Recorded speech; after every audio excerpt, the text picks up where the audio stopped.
or good afternoon or wherever you are.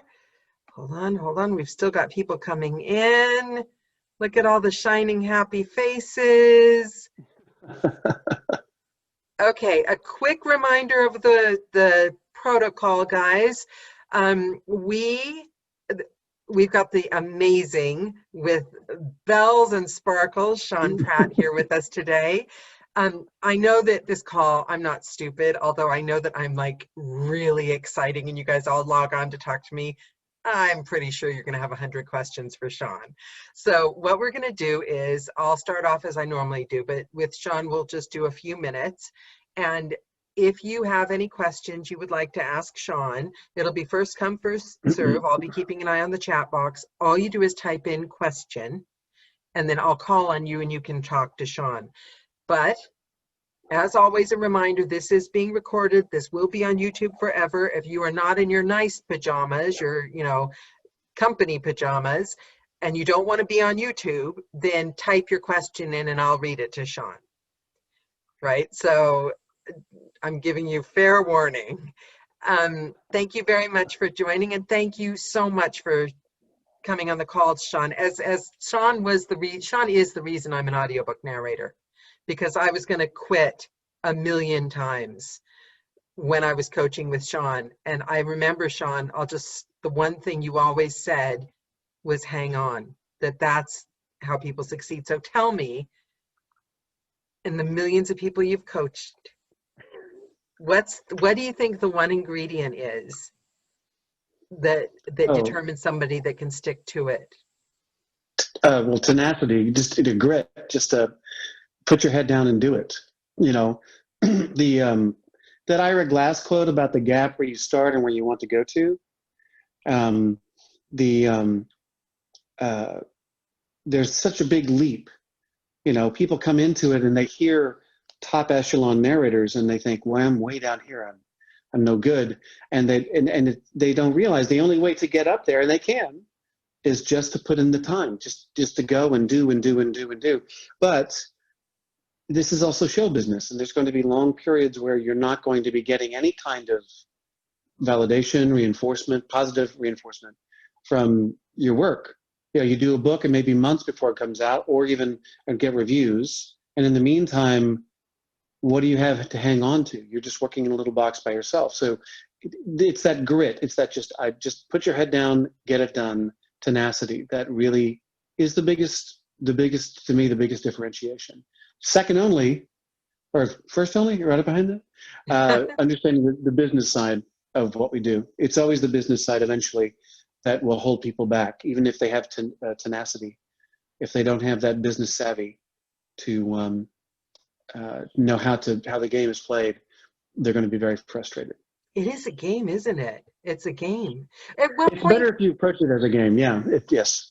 But you were an actor before, so I'm wondering how long you were a narrator before you thought to yourself, you had that light bulb, I'm sticking to this. Was it immediate, or was it?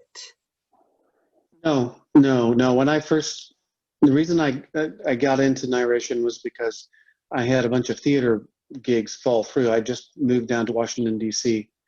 To sort of start my life over. And I had like 9-10 months of repertory work. I'd been a repertory theater actor for quite some time before then.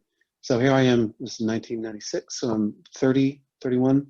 And it all fell through.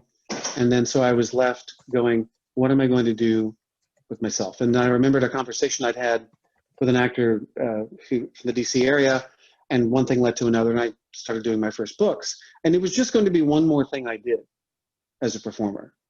Because you work on a movie for a couple of days, you work on a TV show for a week, you do a commercial, you do a modeling gig, you do a convention, you do a play, that's 3 or 4, and that's your life. Yeah.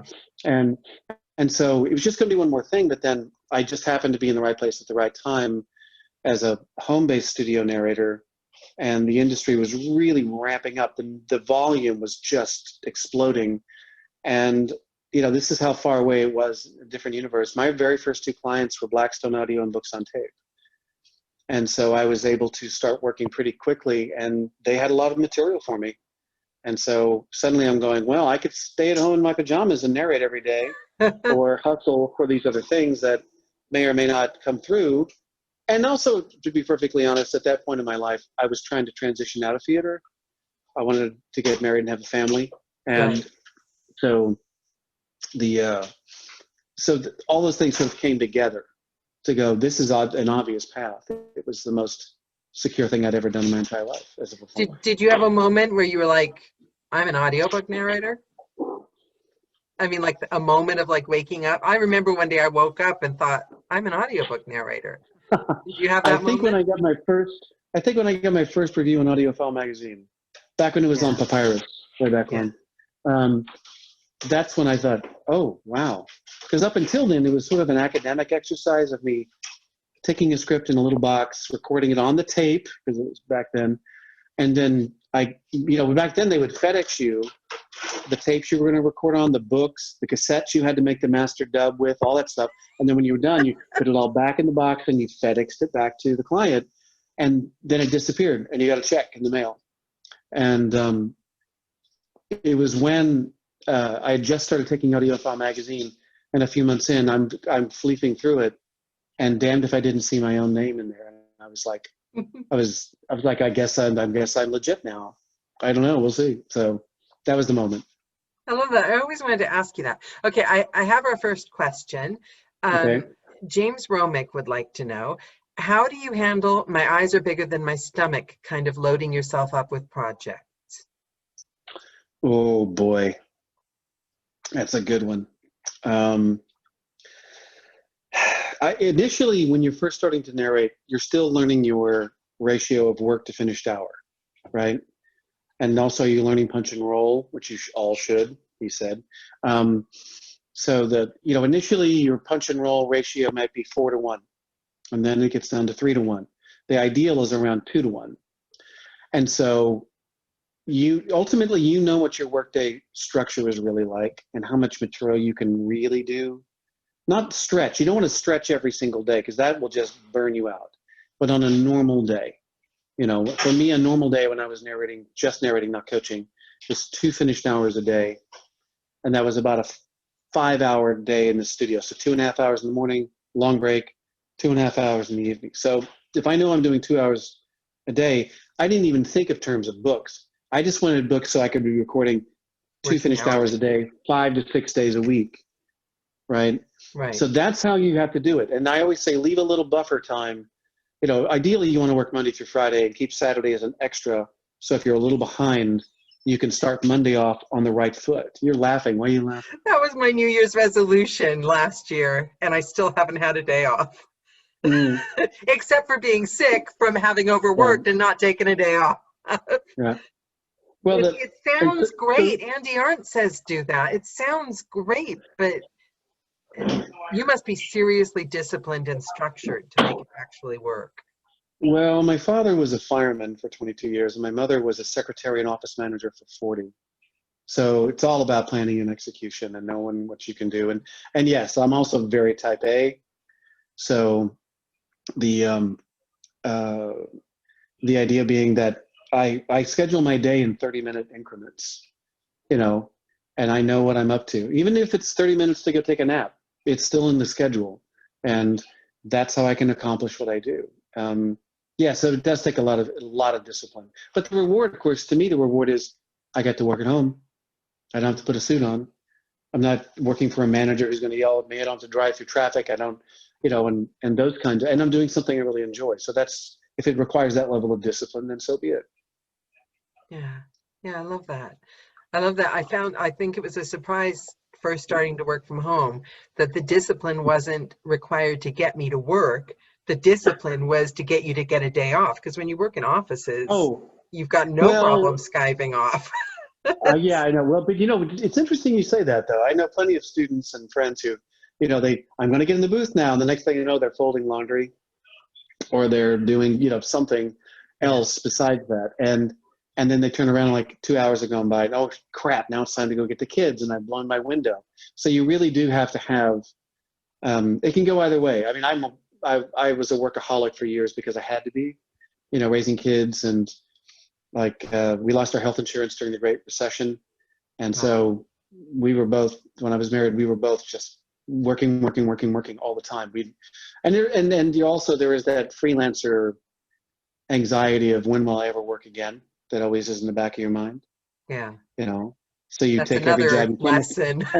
Right. And if you're not careful, going back to the very first question, that if you're not careful, you'll keep saying yes to the point that now you're stressed out and the work suffers and you suffer, your health suffers, and then nobody's happy. Yeah, the work takes longer. Yeah, yes, it does actually take longer because you're tired all the time. You don't do good work. And in the end, in the long term, that doesn't help your career at all. Yeah, yeah. I'm finally learning that. It took me 5 years, but and I'm also learning that everyone has different hours where they're the most productive. Because some narrators narrate all night. I can't. After 6 o'clock, I'm useless. I start flubbing words.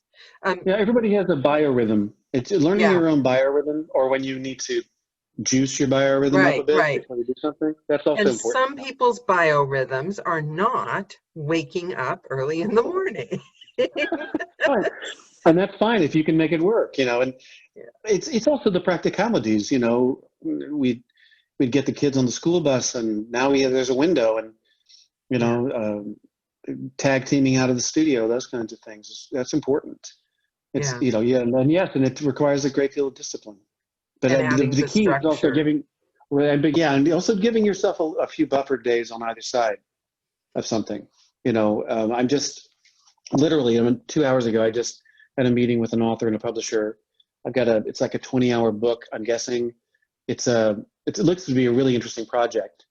And so the only way I can meet their deadline is I'm going to have to basically take my 2 weeks of students and move them into December, because I have to have that time to focus on this performance, because it's a really well-paying gig, and I want to be, it's a union job for me, so it helps for my pension and health benefits. And so, you want to meet it for a variety of reasons, meet it with your as freshest and focused as possible. And that's the thing I'm learning. You have to be a shark when the good jobs come along. But what I'm learning, ironically, is that every single person has dry spells. And when you have that bit where you really would like a great job to come along, you start to take on things that are okay jobs. And I guarantee the minute you fill your schedule, 2 really great, really long jobs will come along, and they'll meet it right at it's every single time the good stuff comes after the not so great stuff. Yeah, I always think the good stuff only comes after you do it. In other words, if you didn't take the mediocre stuff, the good stuff wouldn't drop in. It's like that thing when it rains. It's like washing your car on a sunny day. By the time you get home, it's raining. It wouldn't rain unless you washed your car. That kind of reverse magic or whatever. I tell my husband that with money. If I spend it, more will come. Yes. We don't want a poverty mindset. We want an affluence mindset. Exactly. Thus the faux fur. I'm being greedy now. We've got some questions piling up. Okay. April Sugarman would like to know. She said, you said business savvy is what can get in the way of a success as a narrator. What quick business advice can you give us? Routinize your admin work. That means your social media posts, put them on your calendar. Do you do a quarterly update that you touch base with producers on? Put it on your calendar. It's all about saying, okay, first of all, it gets back to setting goals, but then you have action goals every week, and you put them on the calendar and you get them done. It's always the admin work that screws you up. When I talk to my students, and I always check in with them, and I get on a list of things to talk about every single time. And I say, okay, so how are you doing on your social media? I'm like, how are you doing? Looking around for books outside of ACX. Well, or and I'm like, this is the job. It's like auditioning is the job. Okay, admin work is also the job. So it's not actually that complicated. You have to commit to it, and it's just always, it'll happen, and you will keep doing it, and you will only stop unless you stop being a narrator or you die. Once you start doing this, it can never stop. I'm here on vacation, and what am I doing? I'm doing this because it needs to be done, Or I posted on Monday, a student graduated, even though I was here on vacation. It has to be done. And it only takes a few minutes of my morning, and then I can have the rest of the day to myself. But scheduling the admin work is absolutely critical. Do you know what the miracle in that is? You told me to do this 5 years ago. It did take me almost 5 years, but Yes, like it did. 3 months ago, I started sending every single Thursday. I send letters to publishers, emails, and not the same. I mean, they get them every 7 weeks from me, Okay. right? But I've got them staggered so the different ones are sent every Thursday. But the result of that I didn't realize, I didn't know what you were trying to tell me. It took me a bit, maybe I was slow, that it became admin. Whereas before, it's like, oh, and I see people do this all the time. They especially do it with the ACX cold contacts. It's Yeah. life and death, and then they sit and check and see if anybody's gotten back to them. It's like with auditions.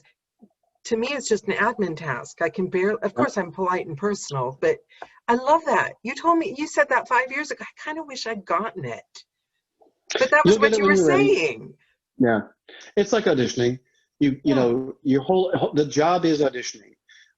Finding out if there's an audition, who's running it, when is it due, how to prepare for it, preparing for it, executing it, logging it into your calendar, and then forgetting about it and going to the next audition. That's it.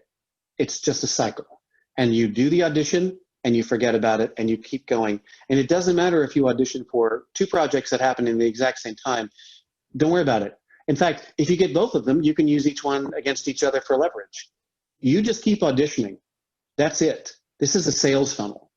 And I try to hammer that into my students' head. It's a sales funnel. Unless you're putting in a lot of auditions at the top, if you're doing one and waiting to see if it goes all the way down, you're going to be very disappointed. So yes, it's the admin work, if that to answer her question. It makes so much sense. It makes so much sense. And and you did keep saying it, to be fair. So I hear you're really strict now. I hear so many people say, What? oh my God, I've literally had people go, I have to stop this because I have to get Sean's homework in and I'm scared of him. So I hear you're really, really strict. So is your curriculum, has it grown over the years? Is it a lot more intense? So when I first started, I'd been doing a lot of, I used to do actor career coaching. That was the first. I was teaching classes about the business of show business at colleges and universities around the country. As a workshop kind of thing. They had me come in for, a day or a week or whatever. Right. And then I'd do the class and leave. And then that evolved into doing audiobook weekend workshops, where I would do the fiction and nonfiction. I'd bring in a colleague who would maybe talk about the business, or an engineer talking about setup and so on. And then I said, I want to try this coaching thing. So when I started, I didn't know how to do one-on-one coaching. So I read books about it, watched YouTube videos. And when I started, I only had 3 lessons. And, I started out doing tactical coaching, was where you coach them live, but I didn't like that. I wanted to build a curriculum. And I only had 3 lessons. And I was $50 an hour because I felt like that's all I was worth. But as I kept growing the curriculum and adding lessons and refining what I wanted to do, and the curriculum got more and more complex and challenging. I wouldn't say I'm mean. I'm just challenging. Mean in the best way. Sometimes, because sometimes it's good to be mean, then it doesn't take them 5 years for it to sink in. Well, I don't want to be, sometimes I do wag my finger at people, but I'm not a shouter. I don't yell at people. I just tongue in cheek, everyone loves you. But over time, the course got more and more complex. And I felt more confident as a coach that I was worth more to do what I taught. But this last year, I finally added 2 separate lessons I've been wanting for a long time. One was on math and chemistry, and the other was on foreign languages. And those 2 lessons are, at their core, they're about preparation.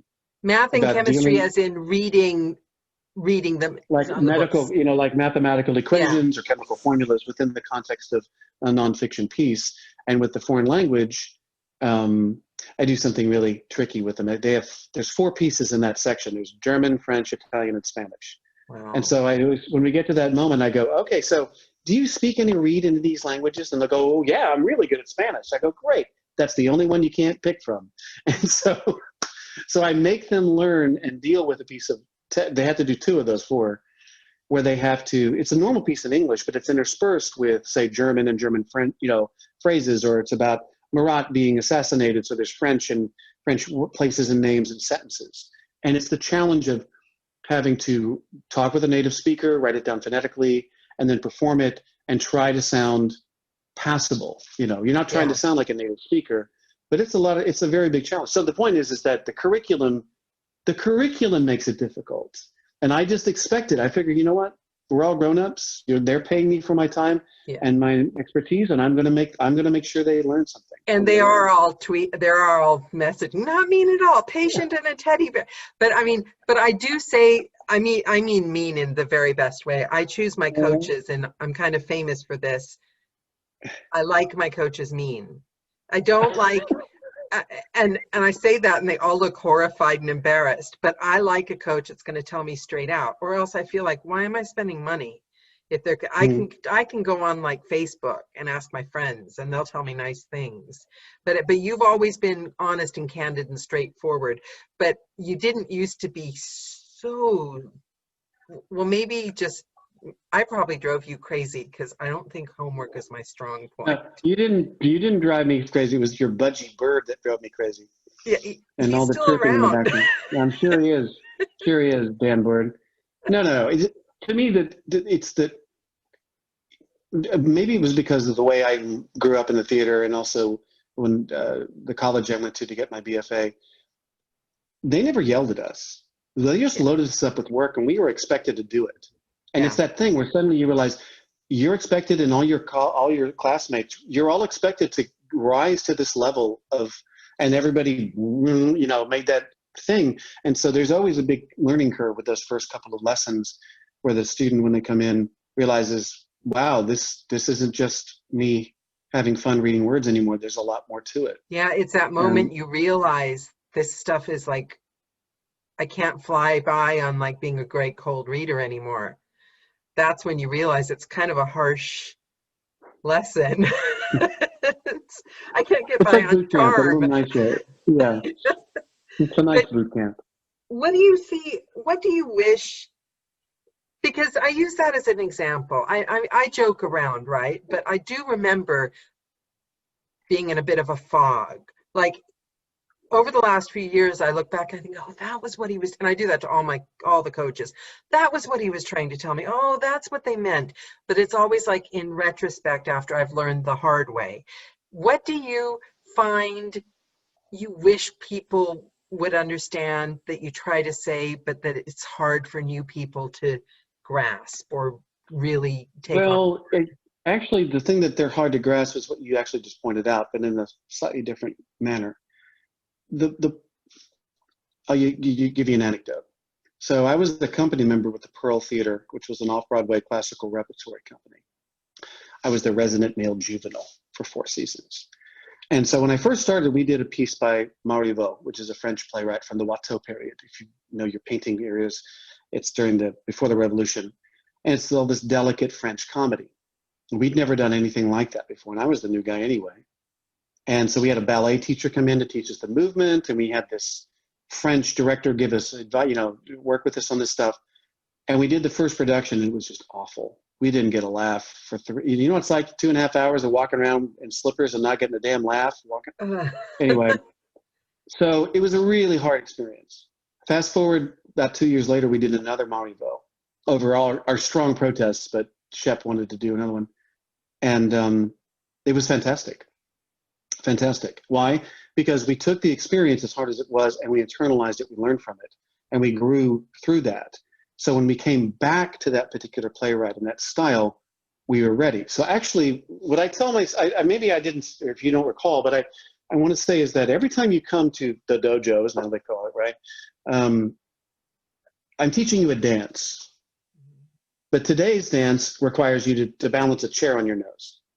And the next time you come, I'm going to give you flaming bowling pins. And the next time you come, you have to, whatever. And so I never expect a student to actually get the assignment. It's to expose them to the concept, to see, oh, here's the value of it. And then since they record all the sessions and they have the source material to also go back to the recordings from other students and themselves, it takes time for that to sink in. It just takes time. I never expect a student to to hit it right on the head. When it does, it's fantastic, but that's not the purpose. It's not like doing the mathematical formula and getting the right answer. It's more like, let me expose you to the idea, give it your best shot. Now, 3 months, 6 months, a year, 2 years down the line, it'll click. And there's a good chance that you said that, and something just clicked with me right now. All the narrators that I've met on Joe and all the narrators that I've been meeting online, we all were the kids in class that couldn't wait for our chance to read out loud, right? None of us were the kids that was like unsure. We might be like introverts. I mean, I'm not talking about me. A lot of them are introverts, but they're all the quick one in class. And I have a feeling that the majority of your students, including myself, come to you not getting that and just knowing we're going to ace it. Well, that might be for the other ones, but I'm going to show you. You're going to be impressed. I wonder how many of your students have that expectation? I think a lot of my students are very type A. Yeah. They were A, and also like A students. You can tell, the attitude, the demeanor. And so I always warn them, and like everything I'm going to teach you, even if you've been doing VO before, it's all going to be new because it'll be done in my language, but I'm going to be throwing you a lot of new concepts you've never even considered before. And some of them, every so often I'll get a student who just picks it up really fast. But they're the outlier. The majority struggle through the stuff, and that's the point. I teach it to them, and then they go away and teach it to themselves. And then the act of teaching it to themselves through the assignment, they will never forget it. Yeah. And that's the point. That's what a teacher taught me that's how a teacher taught me how to teach. And it works for me when I'm a student. And do you find, I think I asked you this before, but you've coached zillions of people since then. There's a book. Million, actually. Exactly. There's a book, and there's a chance that you even narrated it. I'm not sure, but there's like a high profile book about, it's not the one about flow, but it's the one about mastering something. And it says that like one of the levels of mastering is when you start to teach others, you reach a whole other level of mastery yourself. Have you found that? Oh, absolutely. When I started coaching around that time, about, was it 5-6 years ago, so I'd been narrating by that time 15 years, 20, something like that. And I was getting a little bored with it. The majority of the work I did was, you pull all the stops out for the really good stuff and the really terrible stuff. Those require the most work, right? For various reasons, but I think anybody can do them. The good narrator, competent narrator can narrate the good stuff in the middle. Yeah. It takes a great narrator. You see, it takes a great narrator to meet the material of something really good, but it takes, in my opinion, a really good narrator to take a piece of and make it something special, or at least listenable and entertaining. That, because you're pulling out all your tricks and you're trying to rescue a piece that was poorly written or edited to turn it into something that's enjoyable for the listener. Sometimes it's like translating another language through the whole reading. You're having to like. Yeah. But when I started teaching, it's that thing. I enjoyed the act of teaching it. Forced me to reevaluate everything. Oh my God! Well, I'd be narrating, thinking about it. I want to build a new session or a new class. Okay, what that's going to be? And I realized, I'm doing something here in this narration. What am I doing? And then I had to identify it. I had to define it. I had to be able to articulate it. And then I had to find a piece that I could teach through it. And there's a lot of steps involved in that. But in the act of doing it, I sort of gave language to the thing I was doing intuitively. I was defining it. I was giving it shape.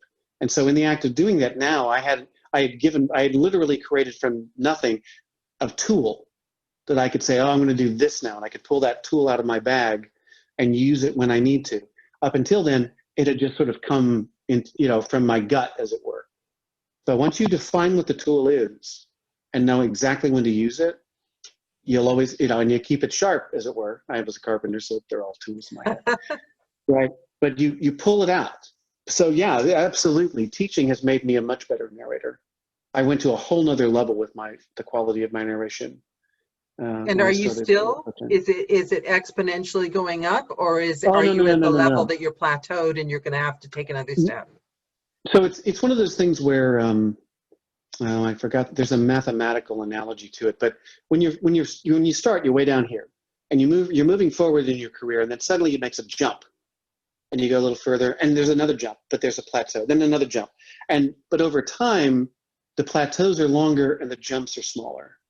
Just because you're way up here now, your level of technique has just grows to the point. And this goes with people who are dancers or musicians or theater actors. You reach a point where you have such a base of knowledge and experience that the jump to that next level can be so small that someone on the outside may not even hear it or see it. But for you, you know it. But you also realize but the jump has occurred. But they're fewer and far between, but they still do occur. Okay, so you've got me. So now I've got another question. Okay. When you're relatively new, I don't know if you experienced this because you came from a different perspective, but I found they weren't plateaus. They were Dante's Inferno. Basically, whenever I was about to make another step up, I went through torture. I mean, they're not so bad now, because now I know whenever I'm feeling really stressed out or freaked out, it's because I'm learning something new. And once I figure it out, I'll be fine. They're okay now. I talk myself through them. I'm not going to say I don't get stressed still sometimes. And you're right, they get fewer and further between. So what did you ever experience when you were starting out, the abject horror and fear plateaus? I did that when I was a kid in the theater. Okay. But then I learned, I got lucky to be around older, more experienced, nice actors who sort of took me under their wing, and they said, when you're feeling uncomfortable is the most excited part, because that means you're out of your comfort zone. And you have to learn, and it's a learned skill. It's, okay, for instance, I'm not very good at physical kind of sport, I would never go skydiving or anything. Those things scare the hell out of me. But people who do them, there's an adrenaline rush there, and they get used to being afraid, and they understand that that's just part of the process. What you have to understand as an artist is that feeling uncomfortable is actually a really good sign. It means you're outside your comfort zone, and you have to learn to embrace it and know that that's actually a good sign. It's when you're sitting on your ass with a cup of coffee and just narrating, okay, I'll get this book out. You're not learning anything. But the moment there's something challenging, you have to sit up and really, oh God, did I get that right? That's the Marivaux moment I told you. It's you're really out there. And no, when you're going through it, it can be very uncomfortable, but you learn to be comfortable being uncomfortable. There's a book, Flinch. Have you read Flinch? Yeah. Yeah. And he does that. That's his whole thing. Take ice cold showers, literally, so that you're putting yourself in positions physically and mentally where I'm going to read that again, where you're uncomfortable, and then you get good at, Wow, right. Because when you sit, it's that thing, the minute you sit on your ass, you're not growing. You're either growing or atrophying. Yeah. It's one or the other. It really is. And so if you're not always trying to, I get in the day, I get it behind the mic, and I try to do the very best job I can do on that day. So when I turn it off, I don't go back and re-record stuff, because I'm like, this is the best I could do. And the difference between today and tomorrow, unless something really was radical, like maybe I had a really bad headache or I was really sick, but those are few and far between. Normally it's every day I get in, I get my focus, I get my head on, and I do the best job I can, and then I walk away from it. And I know that's partly from growing up in the theater with the idea that once the curtain's up, the show's on. That's it. You don't get to redo the take. Film was fun. When I started working in film and television, the notion of getting another take was like, wow, that's really cool. But I still like the idea, if I prepare myself well enough, I'm going through, and that's the day's work. It's done, off to the proofer. Did you have to train yourself going from theater to narration, or what because you'd already done film? Did you have to train yourself, the whole going smaller, not playing to the back of the room kind of thing? Yeah, a little bit. I mean, by that time I'd done some film work, and I was used to being quieter on a microphone. My biggest issue was I really enjoyed, when I started working in front of the camera, it was like doing improv. Because I grew up on the stage, doing the film work was very improvisational. So you might play around with a take or two and see what happens. And over the successive takes of my POV, your POV, the secondary, the master shot, the traveling shot, you're always playing the scene and you're coming up with new little bits. Only a fraction of those end up on the final cut, but you have more fun that way. Well, I learned I could do that too in my performance. But I had this one thing that happened from my work as a theater actor transitioning in narration that didn't fit. And this is where sometimes the value of looking at bad reviews comes into play. I'd been narrating for a couple of years, mainly doing fiction. I didn't start doing nonfiction until like 2 or 3 years into my work. And then I was just slowly adding it in. But initially, I did tons of fiction. And I kept getting reviews saying that Sean Pratt, he pauses in odd places in the dialogue. Like, what's up with that? What are you talking about? Sounds great to me. And so, I mean, I'm in it. I know it's honest. It was your artistic license. but what happened was I was like, this is crazy. And there was one book that I had several reviews like that. So I went and I got the book again and I listened to it. And it had been several months since I'd done it. And I listened to it and I was like, oh shit, they're right. I got weird pauses. What's going on? And that's when it hit me. What was happening was, from the work in the theater and in film, when I'm doing a scene, he/she scene back and forth, I'm having a great time acting it, but I was putting in these pauses, thinking I was on camera. So I'm like, Daniela, why did we have to do all these things? But they couldn't see your face. Yeah, it was like a William Shatner. Yes, I was Shatnerizing. That's what I call it. Pulling a Shatner. Right. And so, thank you, Brian. Or Byron. Yeah, Shatner-esque. All right, just get them all out of it. Come on. I see it on the bottom there.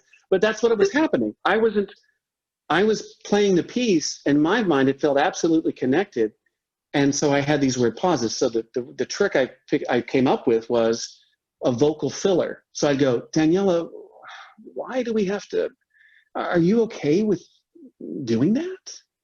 And all those all that little stuff. Yeah, and people do that in real life. Is I'm searching for something, you see? Yeah. And that's how I solved that problem. But I never would have known that. I mean, that was you said that was one of those weird transitions from getting in front of the camera to the front of the microphone. Yeah. And then also being able to put your ego in a box and read the bad reviews. And actually, sometimes you can learn something from a well-written review like that. So yeah. That's my go-to story for that one.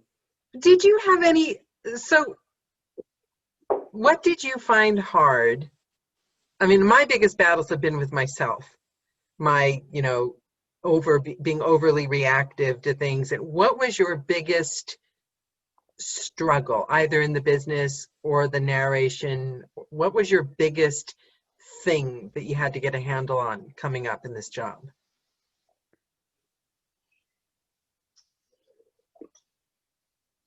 They were mainly technical. I knew I had the talent to do it. Yeah. I've been an actor my whole life.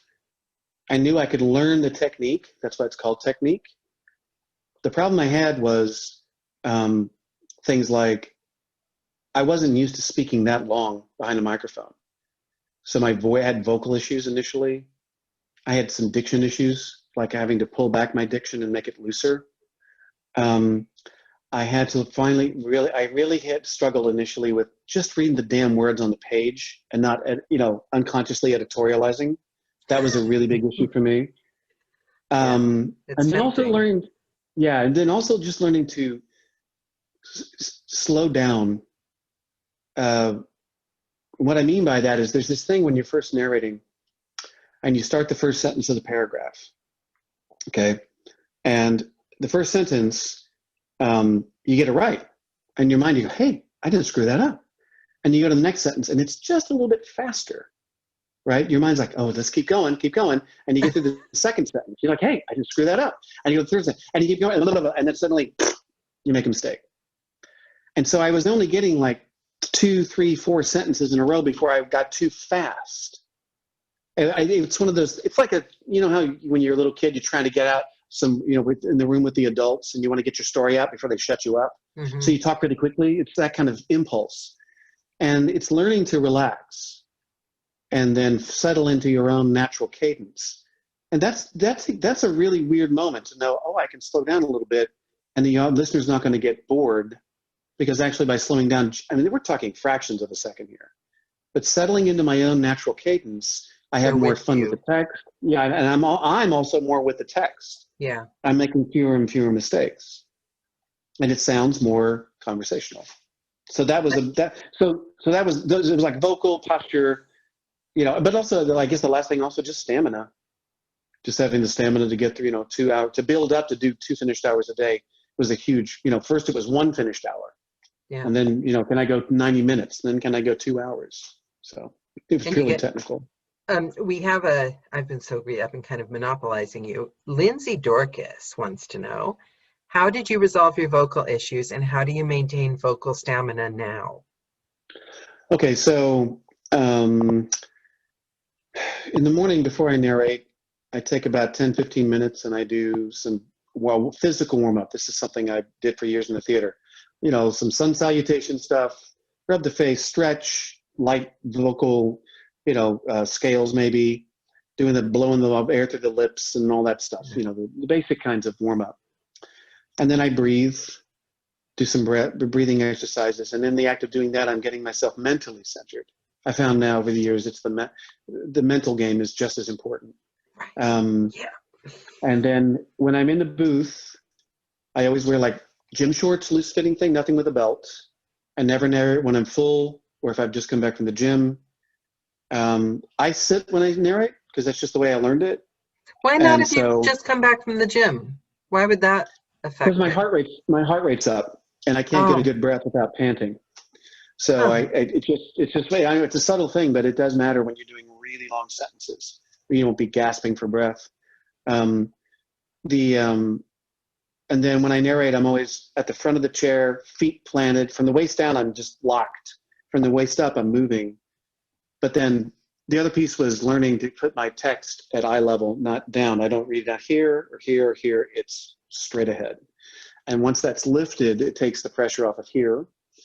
I think I should have bought stock in throat coat tea because I drink so much of the damn stuff. That's the other thing I do. At least a gallon of water a day. Wow. I sip on it. And then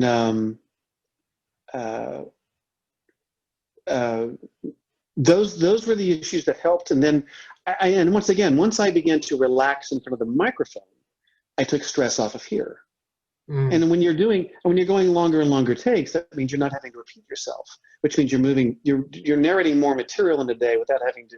In other words, it's faster to narrate that chunk of material as opposed to more time with all the retakes involved. Learning never to shout on the mic. There's a difference, we say in the theater, when you're on voice and off voice.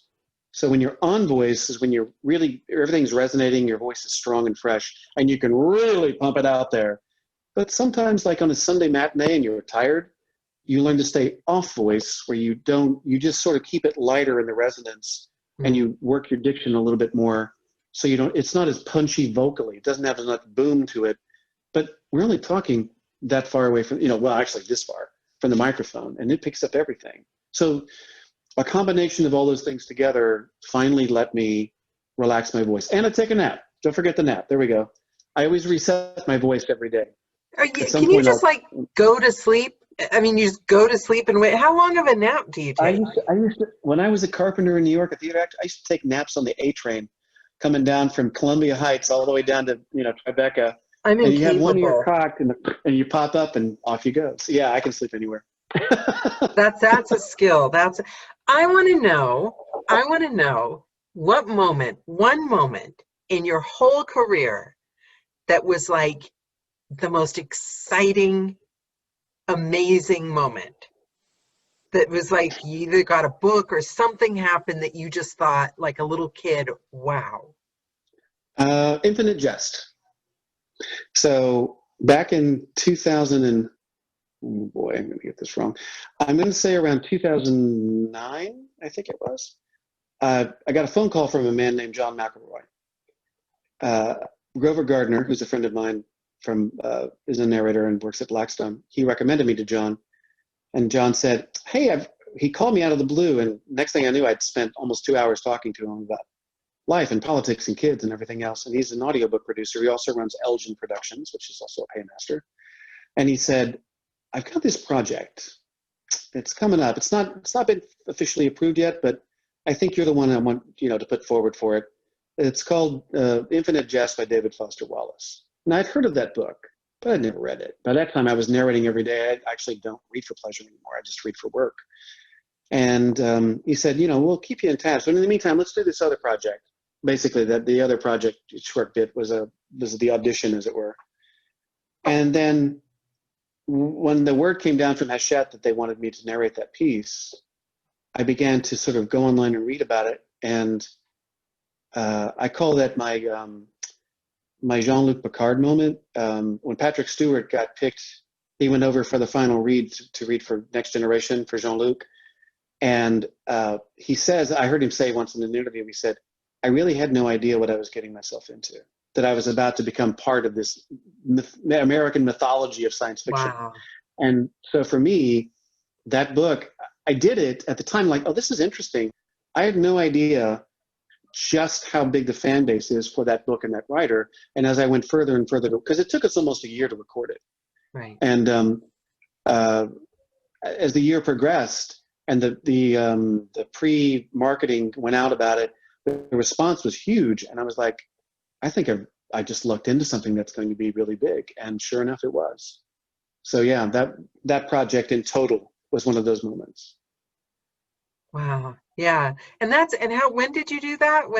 How long ago? I want to say it was around 2010. I'm going to guess maybe 10 years ago. But think about what a job you have. That something that you did in 2010 still gives you pleasure and joy and pride now. I still get emails from people all the time. I get emails every week from people who have listened to a book, but at least a couple times a month, I will get an email from someone who listened to that book. And it's usually a college kid in his 20s, mainly guys. It's but more that's of a guy making a book. stamp on the world. I mean, if you really think about it as narrators, that's what I mean. You know what I mean? Yeah. We narrate whatever, and you think, oh, this is nice. It'll be around for 7 years and then drop off. Some of this stuff is here. You are a part of the world. Do you know what I mean? Yeah. Well, the other one is I'd only been narrating just a few books in, literally just a few months. And then I got this book from Blackstone that Grover sent me by this guy named Robert Heinlein, Starship Troopers, what? And I was like, and little did I, that's the only recording out. They still own the copyright to that. They paid a lot of money for that. And it was funny, I was sort of stumbled in because I'd heard of Heinlein and I'd heard of that book, but I went on to do several more of his. But that one, same idea. It's just, and you never know, even in nonfiction, I did a book called The Body Keeps the Score, which had tens of thousands of reviews. That's one of my favorite books, by the way, and you did a fabulous job. And so, it was a great book, but you do the book and there's sometimes it feels like there's no correlation with the quality of the writing and the performance to how it's ultimately received. I've done books that I thought, it was okay, that had exploded and did, wow. And I've done books that I thought, wow, that's a fantastic project. And it does okay. There's no real rhyme or reason to it. There really isn't. Well, I say that. It could maybe help with better marketing or advertising by the publisher. But yeah, every so often you do one, and out of the blue, it just hits you upside the head with how big it goes. It's important and it matters. It matters. That book, The Body Keeps the Score, matters. It can change lives. It's a good book. Why do you, when you wake up, right? Mm-hmm. Because I know when I wake up in the morning, I mean, everyone's got stuff, right? I'm like, oh God, am I going to keep my schedule? Am I going to exercise? But there's always in this job, there's always something exciting the next step. Am I going to book the thriller that I really want? So what is your kind of chasing exciting thing when you wake up now? What gets you kind of excited about the job and wanting to face the day? And well, it's shifted. It's no longer, I mean, I do half as many books now as I used to do a book a week, so 50 a year. And because I was just narrating, and now I'm coaching, and now I have about 100 students, and which boggles my mind. And so it's when what gets me out of the bed, I get up around 6, and by 6:30, so I start doing admin work, and I'm prepping, and I'm listening to audio, making notes. I'll stop for breakfast and call Anna, my girlfriend in England, and hi, Anna. And chat with her for a bit. But by 9 o'clock, I'm in the chair, and it's when I am. It's in the moment of teaching the student. That's the part I look forward to, when they go boing and the light goes on. And that's the part that gets me out of bed now. So it's changed. I mean, don't get me wrong. When I have a really good book to work on, yeah, it's like, but those are fewer and far between, because I just don't pursue the work as much. I have my study clients. And so, but what gets me out of what has shifted now, I'm much more of a teacher's, coach's mindset than a narrator's mindset. That's nice to hear, and you enjoy it, because I I've got to love tell you, we've never had one Thursday Joe call where they haven't quoted Sean. I mean, sometimes even lecturing. Sean Pratt says, "This is the way it's done." I mean, I joke that you have a cult following, but I'm not kind of joking. And it's shaping the industry. Get Ginger Yoda tattoos right here or something. But it's shaping the industry with best practices. But I think the thing about you, Sean, is you always respected, because I'm not good with tribes. I've never been the one that does what everyone does. The best practices make me squirm. And so I tend to butt my head against them. But the thing I remember the most about you is, in a business where everything is trying to get you to follow best practice, which most of it is well-meaning and most of it is right, it's quite intimidating, and it feels like you do it this way or you're going to be a failure. But you met me, and I'm sure you meet all your students, as I was. You didn't meet me as something you were going to mold. You met me for who I was, and you did the best you could to help and answer my questions along with the curriculum, even though I'm not nonfiction girl. And I think that became kind of obvious when I kept trying to turn everything into fiction. But you respect, I think that's why they love you so much. I mean, I can't speak for all your students, but you respect each one of us. And then you guide us. Yeah, I mean, I always make it clear to the student that I only judge them against themselves. I never judge, like, oh, why can't you be more like your sister? One of those things. No, when they have that first assignment for me, the multi-falcon assignment, I don't give them any direction. I give them a lot of hints, and I say, look, just do your research and have a good time. And that's the benchmark. That's where we start. And then everything builds off of that. And then I know what to listen for and where to push and where to encourage or whatever. But I never compare students, and I take the student where they're at, because I get this a lot when I consult with people, because I always consult with a potential student before I take them on. And especially the ones that don't come from a show business background, sometimes they'll say, well, have you ever told someone, one of your students, you're no good, you should quit? And I say, no, I've never done that. Because sometimes the student will self-select out. They realize this is way more complicated and difficult than they thought. That's the majority of the ones that leave, as it were. Some leave because they just take off like a rocket and they're just too busy, and that's great. I'm happy for them. I learned when I was in acting school, I use this little anecdote a lot, is that I remember there were 2 actors in my class, a man and a woman. There was a third one too, from an upperclassman, but the 2 in my class, you're going, why are they here? I don't know why these people, because you're 20 and you're stupid and you think you're full of yourself and all that stuff. And so, well, the woman went off to New York and started her own theater company and ran it for 20 years. And the other guy, he went to LA, and he's had a very, very long career in film and theater and cartoon, you name it. And the upperclassman, who was like the golden guy, who's going to go off and do great things, burned out after 6 months after he graduated. Boom, nothing. And what that taught me was, you just don't judge somebody where they are right now. It's about their vision, their determination. Yeah. It's not about the talent. It's about the determination to keep moving forward. That's going to be the key. And for those 2 people, that man and that woman, they had that in spades, and the guy who we all thought was going to be great turned out he didn't. And do you find, because I know, I happen to know that half of them are your students, but when I started Joe, it was because everyone was starting to get really weird and competitive with the like recession thing coming on, and the codes going away, and they were like, they're going to take all our jobs, all the newbies are coming in, everyone wants to be a voice. But then in Joe, you meet everyone, you meet these people, and it made me check myself, because you can learn a lot from people that are just starting, with the eagerness, the determination, the excitement, the joy at the work. Because when you're working every day, you need the joy. You lose track of that.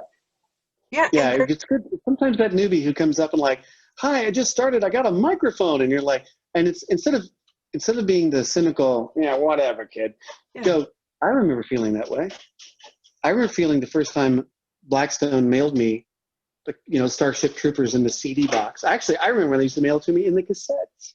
And, on the back of a buggy, they'd bring it off and drop it off at the house. But it's the excitement, like you remember those moments and you go, that's that joy of creation. Yeah. Yeah, you don't want to leave. The minute you lose touch with that, then you're just, a jobber is coming in. And they need to be protected. They need a safe place to go. They need to be able to go to Joe and hang out and say, oh God, I've had a horrible week, without somebody going. There was somebody on Facebook just today or something I saw, and they were all laughing. Somebody had sent a letter to some big agency. Yeah, it wasn't business savvy. It was like, I'm a pizza delivery driver, and I want to be a voiceover agent. Okay, so no, that's not probably the way to get work. Okay, but the thing is, it's so easy for us to judge and to point fingers at people that when they're brand new, but you've never once done that. It's easy to put yourself above them. Yeah. But you're only 5 minutes ahead of them. And it's easy to try to pretend you weren't that person. Yeah. But everybody was that guy or gal going, I have a microphone, and that's okay. It's when you start getting above your, pretending you're above your pay grade, and you get haughty is what you're doing. And that's really, frankly, when you have someone who exhibits that, that's really insecurity. I remember looking on Amazon at microphones, trying to figure out how to and I remember acting in London, and Spotlight's a big deal in London. It's like you're a real actor if you're on Spotlight. And so I knew that, and I'd had a couple of credits, and I was taking this big famous film producer's film class. And I remember I applied for Spotlight and I got on Spotlight. And then I went to class that night, and another guy that had done way more than me got reamed by the teacher for even thinking he could try to get onto Spotlight. And I was a total dweeb.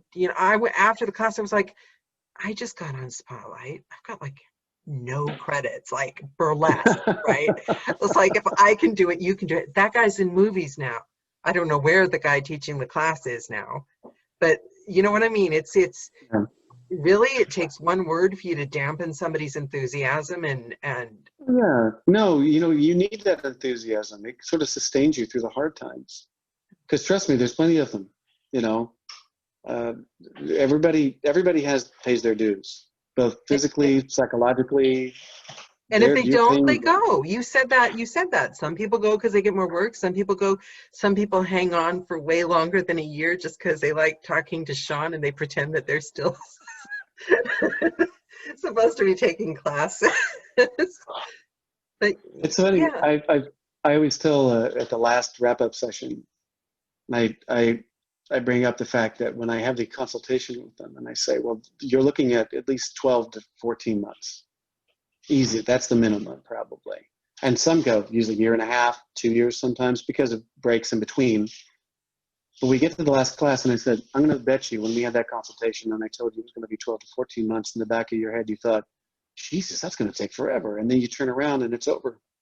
Yeah. It's amazing how fast that time can go. But it's exciting to me to see them have those challenges, the ups and the downs, and be there with them and be the right person with the right answer. Or if I don't have the answer, because I don't pretend to know everything. I know a lot of people, though, who know a lot of things. And so if I don't have the right answer, I will say, okay, go talk to so-and-so or go to this group You and ask do. this question. You sent me to Stephen J. Cohen and said, and I got my first book. Mm-hmm. And it was because you sent me there. I didn't know where to go. I wouldn't have the guts. And also it's having, sometimes people want permission, and that's all right. And you give us permission in a safe way. Yeah, and within the world of nonfiction, most people are operating under this idea that to narrate nonfiction is to have like a stick up your butt and everything is very, very serious all the time. That's just not the case. And so, but they're operating under these misunderstanding of what it means to perform nonfiction, because that they've mainly heard that kind of performance and everything else. You know, a lot of the nonfiction out there is not very good for that reason. And after a couple of sessions, they start to realize, oh, Sean's giving me permission to do my thing, to really have some flair, some personality to this piece. And that's what I want from them, because ultimately they need to sound like themselves. And because I say, you know, their natural cadence, their natural delivery is far more interesting than putting on their narrator voice. And if they can do that, if they can sound like themselves within nonfiction, and if they can also, as a plus, if they can be funny, they will work forever. Yeah. Learning to sense the potential for humor in the text and then know how to perform it. I think me not being so funny is why I'm not great.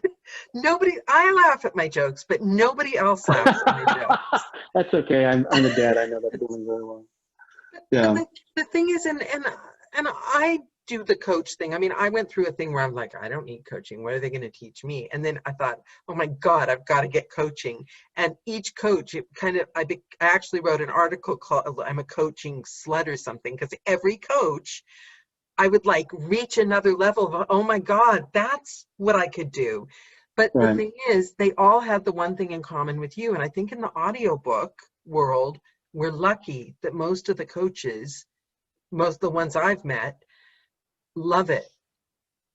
Like the voiceover world, there are a lot of coaches out there, and you never know what the intention is behind it. Some of them are amazing and some aren't.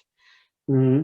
But the audiobook world, the coaches that I've met, I mean, some personalities click better than others, but it's what you just said. You wake up in the morning, the thing you love the most is coaching your students. I mean, seriously. But also, I think it's also a big importance. I learned this as an actor in school, that the acting teachers and directors that I had the best experience with were also working actors.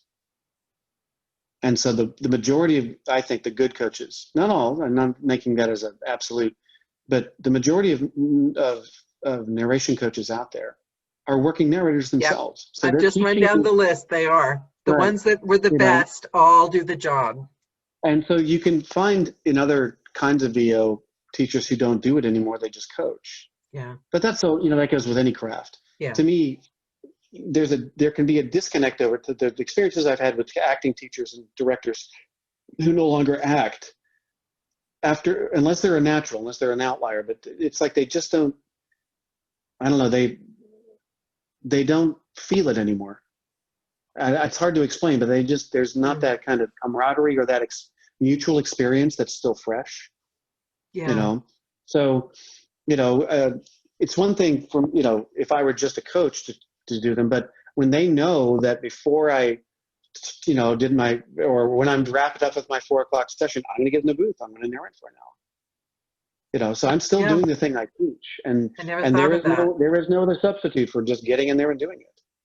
I never thought of that. That's what it is. That's exactly what it is. They get it. Think about it with Johnny and Carol and Andy Arndt and Shannon Parks and Hillary Huber, and I mean, they're all working narrators. They do it every day. And the ones that don't and coach, I'm not, like I said, I'm not making a blanket statement. I'm just saying that if you're doing it, whatever it is you're teaching, your skills are always.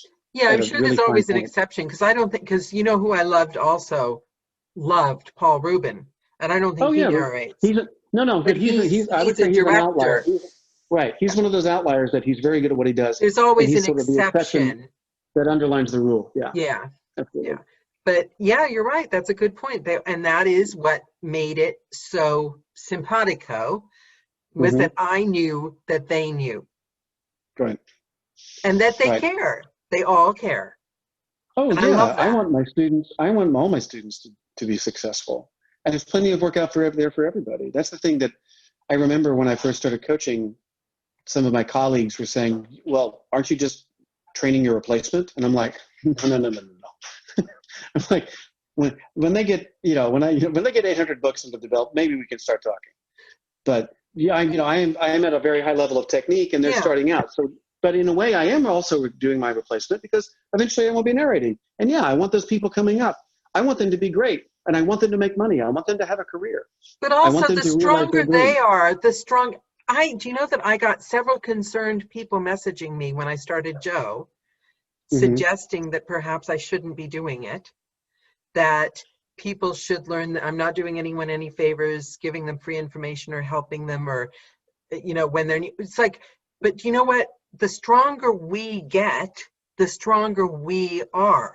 Yeah, It's I like, agree. I don't get that hold tight to the knowledge. They're going to get it. It's on Google. It's what you do Well, with it. it's interesting because I remember narrating.